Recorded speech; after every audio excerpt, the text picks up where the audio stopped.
Hey friends, it's your boy BigTCGFan coming at you with another video. And today we are going to be doing episode 5 of my Decklist series. And today we're going back to Magic the Gathering and we're going to be doing my very budget, poorly put together Legacy Burn deck. The idea of the deck is to just hit your opponent as quickly as possible with as many burn spells to damage their life from 20 to 0 as fast as possible. To start the deck off, we have mountains. I have 18 mountains in the deck, obviously, and I chose the mountains from the Fire and Lightning series just because I thought they looked cool and they added a little extra flavor. All right, so first we do have a few creatures in the deck, and they all respond. Like, first off, we have Young Pyromancer. And basically, anytime I cast an instant or a sorcery, I get a 1/1 elemental token creature into the battlefield. The idea here is that I can either go on the attack or I can use these 1/1 elementals to stall my opponent until I finish them off. Plus, the Young Pyromancers themselves can be sacrificed if necessary. I have 4 of them. Next, I have Gutter Snipe. It is a 2/2 goblin. And what it does is whenever I cast an instant or a sorcery spell, it deals 2 damage to each opponent. The idea, of course, being I burn, you take X from my burn spell, and then you take an additional 2 from him. Next, I have 2 Keldon Marauders, vanishing 2. When they enter the battlefield, when they leave the battlefield, they deal 3 points of damage, plus, or a point of damage each time, plus it's a 3/3 body that I can either sacrifice or swing into them with. So it's a handy little card. It will die. Next, we are going to go to my straight damage. Let's go to the draw next, actually. I have a few draw cards in here because one of the biggest problems Red has is when it runs out. So I have 1 Browbeat. I would like more, but I only have 1. What I did for this deck is I literally just took my big, huge, I have like 6 boxes of 5,000 count Magic cards, commons and uncommons, and I just went through it and made this deck because I thought it would be fun to have a legacy deck just in case. So what Browbeat does is for 3 mana, 2 colorless, 1 red, I can either, my opponent takes 5 damage, which is 1/4 of their life, or I draw 3 cards. Most likely they are going to let me draw the cards because I've already probably hit them a bunch of times. Next for my draw, we have Dangerous Wager.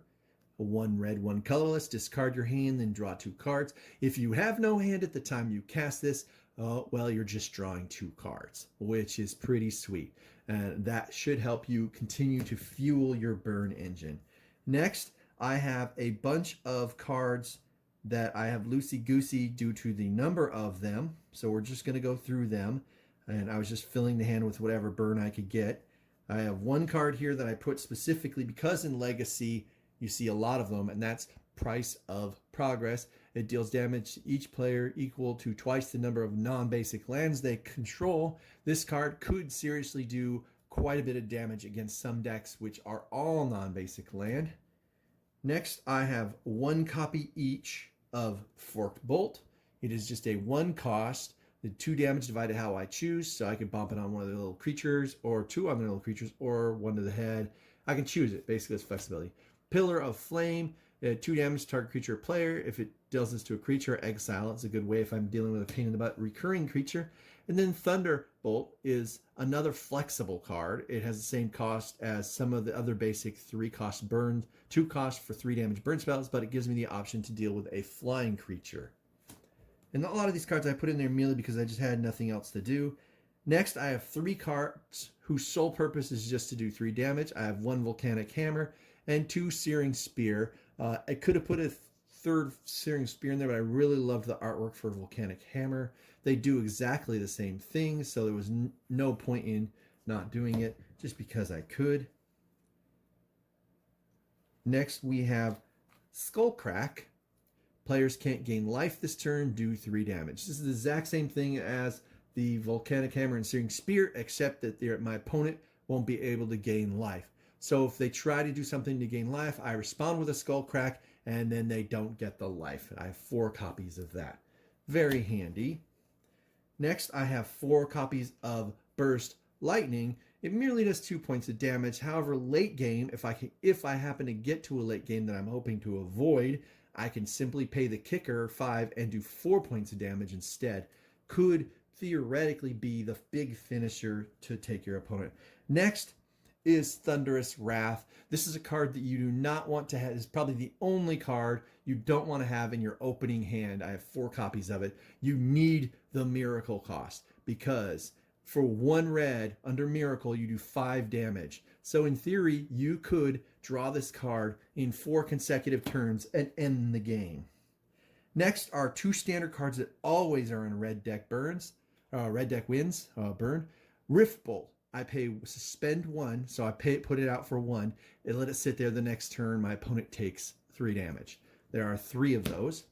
And then, of course, 4 lightning bolts. I would have to be a fool not to add that. For 1 red, I get 3 damage.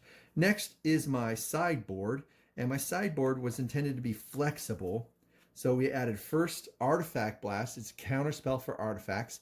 There are a lot of artifacts that are very popular in the game for Legacy.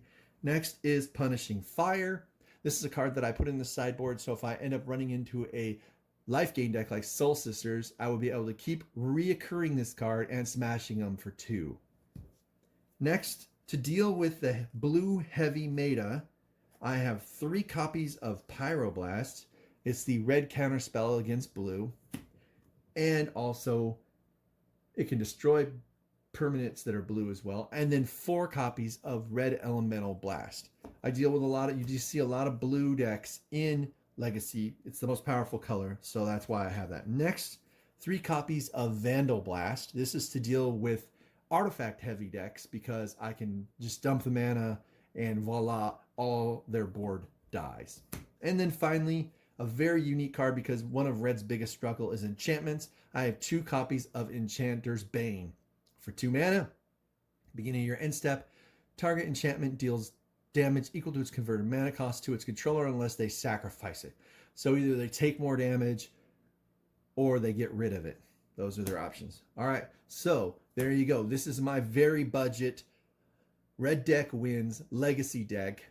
I probably would get smoked by many Legacy decks, but for me, playing games is not about always winning so much as about having fun. Plus, keep in mind, I did build this deck merely out of my commons and uncommons box from the side over here. I did not go and get any rares such as things like Goblin Guide, which is 1 red, 2 mana, instantly swing, good to go. I would love to get my hands on 4 of those. I would probably replace things like the Searing Spears, Volcanic Hammers, Pillar of Flame, those cards. These cards right here literally would go away. If I had another Price of Progress, I'd put them in there, maybe in my sideboard. So this concludes my video. Make sure that you like, share, comment down below. Peace out.